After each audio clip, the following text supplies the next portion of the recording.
الحمد للہ رب العالمین الصلاۃ والسلام علیک محمد صلی اللہ علیہ وآلہ وسلم۔ Class number 11۔ پرہیزگار، عابد، عبادت گزار اور زاہد زہد اختیار کرنے والے کے آداب۔ نفسانی خواہشات کو ترک کر دے، نماز کی پابندی باجماعت تکبیر اولیٰ کے ساتھ کرے، ہر وقت موت کو یاد رکھے، اپنی حالت پر نظر رکھے کہ میرے اندر کون کون سی کمی اور کوتاہی ہے اور اسے دور کرنے کی کوشش کرے۔ فرضی علم لازمی حاصل کرے، جس طرح مقصود الدنیا والآخرہ 3 جلدوں میں ہے تو یہ سارے فرض علم کو کور کرتی ہے، اور جس کتاب سے یہ درس ہمارا ہو رہا ہے تو یہ دوسری جلد ہے اور ادب والا موضوع ہے، تو یہ بھی فرض علم میں۔ زاہد، عابد، پرہیزگار کے لیے ضروری ہے کہ فرض علم حاصل کرے۔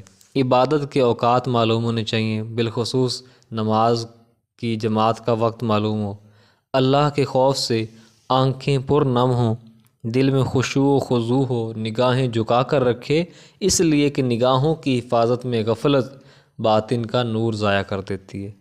آج کل تو سوشل میڈیا کے دور میں خاص کر نگاہوں کی حفاظت کی ضرورت ہے۔ بکثرت لوگ نگاہوں کی حفاظت نہ کرنے کی وجہ سے فتنہ میں مبتلا ہوئے۔ زندگی کا ایک ایک لمحہ اللہ تعالیٰ کے ذکر میں گزارے، اس لیے کہ وقت کے ضائع کرنے سے بڑا کوئی اور نقصان خسارہ نہیں۔ رات کی تنہائی میں عبادت کی عادت ڈالیں، لوگوں کے ساتھ میل جول سے پرہیز کرے، گھر میں بھی تقوی اختیار کرے، کھانے پینے کے معاملے میں قناعت اختیار کرے۔ قناعت یعنی جتنا مل جائے اس پر صبر کرنا، اور شک والے لقمے سے پرہیز کرے۔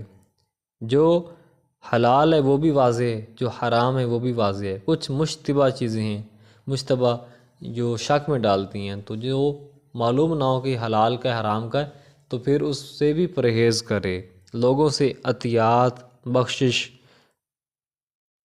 نذرانے، ڈونیشنز وغیرہ کے حصول کا لالچ نہ رکھے، یہاں تک کہ مخلوق کا محتاج نہ بنے۔ اللہ تعالیٰ کا ہر حال میں شکر بجا لاتا رہے، بیوی بچوں کے حقوق بھی ادا کرے، شریعت پاک کی تابعداری کرے، لباس شہرت نہ پہنے، اخلاق حمیدہ اچھے اخلاق کو اپنائے، لوگوں سے دور بھاگے، ہر معاملے میں اللہ تعالیٰ پر توکل کرے، اللہ تعالیٰ کی محبت کو لوگوں سے چھپائے، عورتوں سے میل جول نہ رکھے، اپنی عزت کو رسوا ہونے سے بچائے۔ دنیا مردار ہے، اس لیے کتے کی مانند اسے ڈھونڈتا نہ پھرے۔ لوگ عزت دیتے ہوں تو اس کی وجہ سے لوگوں کا مال نہ کھائے اور نہ کسی پر ظلم کرے۔